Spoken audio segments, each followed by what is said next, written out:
మేడిగడ్డ ఘటన చాలా serious issue అన్నారు మంత్రి ఉత్తమ్ కుమార్ రెడ్డి. అధికారులతో వివరాలు తెప్పించుకుంటామని చెప్పారు. ఈ అంశంపై ముఖ్యమంత్రితో డిస్కస్ చేస్తామన్నారు ఉత్తమ్. ఆ తర్వాత మేడిగడ్డకు ఎప్పుడు వెళ్లాలన్న దానిపై నిర్ణయం తీసుకుంటామని తెలిపారు. మేడిగడ్డ సైట్ వద్దకు ఖచ్చితంగా వెళ్తానన్నారు ఉత్తమ్ కుమార్ రెడ్డి.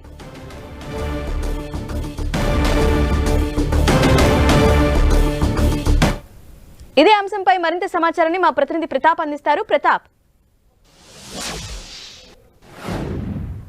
సరేనా, గత ప్రభుత్వంలో ఏదైతే నిర్మించారో కాళేశ్వరం ప్రాజెక్టు సంబంధించి చాలా ప్రతిష్టాత్మకంగా చేపట్టిన ఈ కాళేశ్వరం ప్రాజెక్టు ఇటీవల కాలంలో చూసినట్లయితే మేడిగడ్డ బ్యారేజ్ కుంగిన నేపథ్యంలో దానికి సంబంధించి కొత్తగా ప్రభుత్వం వచ్చిన కాంగ్రెస్ పార్టీ దీని మీద సీరియస్గా ఫోకస్ పెట్టిందని చెప్పుకోవచ్చు. ముఖ్యంగా ఇరిగేషన్ మంత్రి ఉత్తమ్ కుమార్ రెడ్డి దీనిపైన చాలా సీరియస్ కామెంట్లు అయితే కాసేపు క్రితం అసెంబ్లీ లాబీలో చేయడం జరిగింది. మేడిగడ్డ ఇష్యూ చాలా సీరియస్ ఇష్యూ, దీనికి సంబంధించి ఖచ్చితంగా ప్రభుత్వం చాలా అధికారుల నుంచి వివరాలు తీసుకుంటుంది. దీనికి ఖచ్చితంగా సైట్ వద్దకు వచ్చి పరిశీలన చేస్తాం, ఈ అంశానికి సంబంధించి కూడా సీఎం వద్ద డిస్కషన్ చేస్తానంటూ కూడా కామెంట్ చేయడం జరిగింది.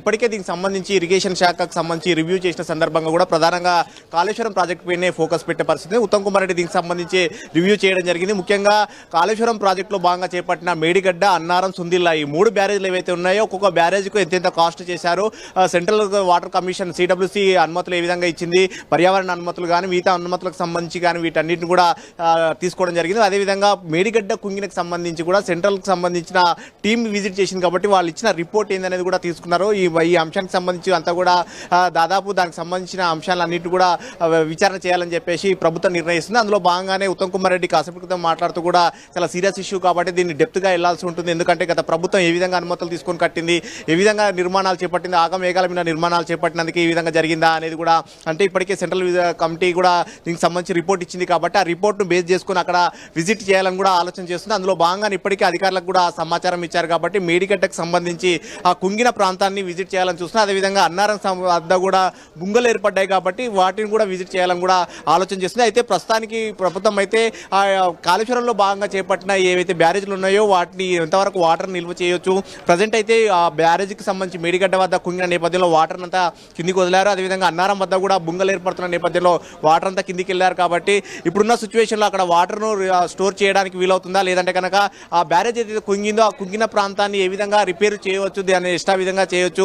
అదేవిధంగా దానికి సంబంధించి బ్యారేజ్కి ఏం జరిగినా కూడా కంపెనీ కన్స్ట్రక్షన్ చేసిన కంపెనీకి బాధ్యత అంటూ కూడా 5 ఏళ్ల వరకు కాలపరిమితి ఉంది కాబట్టి ఇంకా 5 ఏళ్ళు పూర్తి కాలేదు కాబట్టి అందులో భాగంగా ఎల్ఎన్టీ కంపెనీ ఎంతవరకు నిర్మాణ సంస్థ ఎల్ఎన్టీ కంపెనీ దాన్ని నిర్మాణ సంస్థ చేసింది కాబట్టి ఎల్ఎన్టీ కంపెనీ ఎంతవరకు దాన్ని ఏం చేస్తుంది, బేర్ చేస్తుంది, దానికి సంబంధించి ఫర్దర్ స్టెప్ ఏంటి, ఈ అంశాలన్నింటినీ కూడా ప్రభుత్వం ఆరా తీస్తున్నట్టు కూడా చెప్పడం జరిగింది. ముఖ్యంగా దీన్ని రిపేర్ చేసిన తర్వాత కూడా వాడుకలోకి ఎంతవరకు తీసుకురావచ్చు, ఇంత సస్టైనబుల్ అవుతుందా కాదా అనేది కూడా ఒక ఆలోచన చేయాలని చూస్తుంది.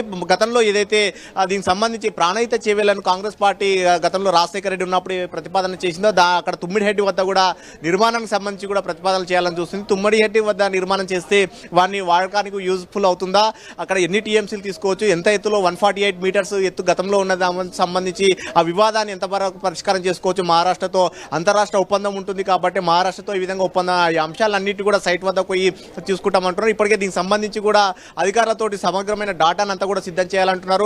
ముఖ్యంగా ఆ మేడిగడ్డ ప్రాంతం వద్దకు వెళ్ళి విజిట్ చేసి జరిగిన వాస్తవాలు ఏంటి, గత ప్రభుత్వం కొన్ని మసిపూసి మామిడికాయలా చేసే విధంగా కొన్ని దాచిపెట్టిన అంశాలు ఏవైతే ఉన్నాయో వాటిని అన్నింటినీ కూడా ప్రజలకు బహిర్గతం చేస్తామంటూ కూడా చెప్పిన పరిస్థితి కాబట్టి సో ఈ అంశానికి సంబంధించి కూడా ఆ విజిట్ చేయడానికి కూడా అనువైన ప్లేస్ టైం చూసుకుంటున్నాం. దానికి సంబంధించి అధికారులంతా కూడా సిద్ధంగా కాగానే సీఎంతో అనుమతి కూడా తీసుకుని ఆ మేడిగడ్డ వద్దకే సైట్ విజిట్ చేసి అక్కడే మీడియా సమావేశం కూడా ఏర్పాటు చేస్తామని ఇరిగేషన్ మంత్రి ఉత్తమ్ కుమార్ రెడ్డి చెప్పడం జరిగింది. అన్న ప్రతాప్, ఇప్పటి వరకు ప్రాథమికంగా కేంద్రం నుంచి వచ్చి కూడా అక్కడ దర్యాప్తు చేశారు కదా, మరి ప్రస్తుతం మేడిగడ్డ వద్ద ఉన్న పరిస్థితి ఏంటి? ఇప్పుడున్న సిచ్యువేషన్ చూసినట్లయితే మేడిగడ్డలో గతంలో కొద్ది వాటర్ ఉన్న వాటిని అంతా కూడా కిందికి వదలడం జరిగింది. మేడిగడ్డతో పాటు అన్నారంలో ఉన్న వాటర్ను కూడా కిందికి వదిలేసిన పరిస్థితి ఉంది. ఎందుకంటే కుంగింది కాబట్టి ఆ బ్యారేజ్ కుంగిన ప్రాంతానికి సంబంధించి ఎవరిని కూడా రాకపోకలు కూడా, అంటే మేడిగడ్డ చూసినట్లయితే అది మహారాష్ట్రకు కానీ తెలంగాణకు సంబంధించి బార్డర్ ప్లేస్ కాబట్టి దాని బ్యారేజ్ ఉంటుంది. 1.6 కిలోమీటర్ల మేర బ్యారేజ్ ఉంది.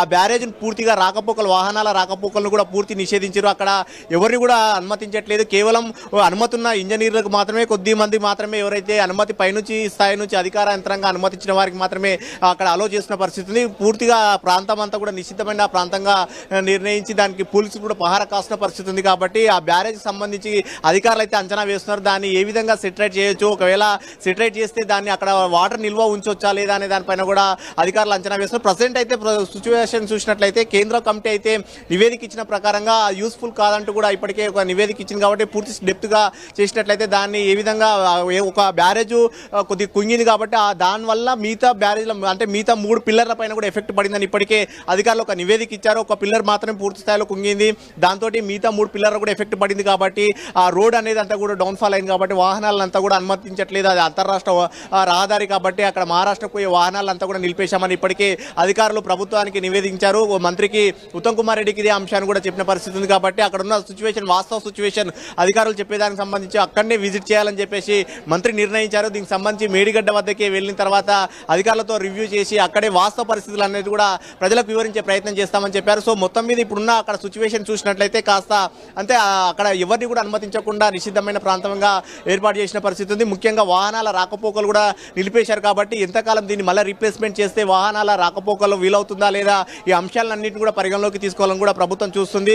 ఈ అంశాలన్నింటినీ కూడా ప్రజలకు వివరించే ప్రయత్నం చేస్తామంటూ కూడా ఉత్తమ్ కుమార్ రెడ్డి చెప్పడం జరిగింది. సో నెక్స్ట్ ఫర్దర్లో అంటే దీనికి సంబంధించి పూర్తి సమాచారం అధికారుల నుంచి పూర్తి స్థాయిలో సమాచారం వచ్చిన తర్వాత ఈ అంశాలన్నింటినీ మేడిగడ్డకు సంబంధించి కానీ అన్నారంకి సంబంధించి కానీ అక్కడ కుంగిన బ్యారేజ్లకు సంబంధించిన విషయాలు కానీ అదేవిధంగా అన్నారం వద్ద బొంగలు ఏర్పడుతున్న అంశానికి సంబంధించి ఈ రిపోర్ట్ వచ్చిన తర్వాత సీఎంకు వివరించి ఆ తర్వాత అక్కడ నేరుగా సైట్ విజిట్ చేసి అక్కడనే రివ్యూ చేసి వివరాలన్నింటి కూడా మీడియాకు వివరిస్తామంటూ కూడా ఉత్తమ్ కుమార్ రెడ్డి చెప్పడం జరిగింది. అన్న right Pratap, thanks for the updates.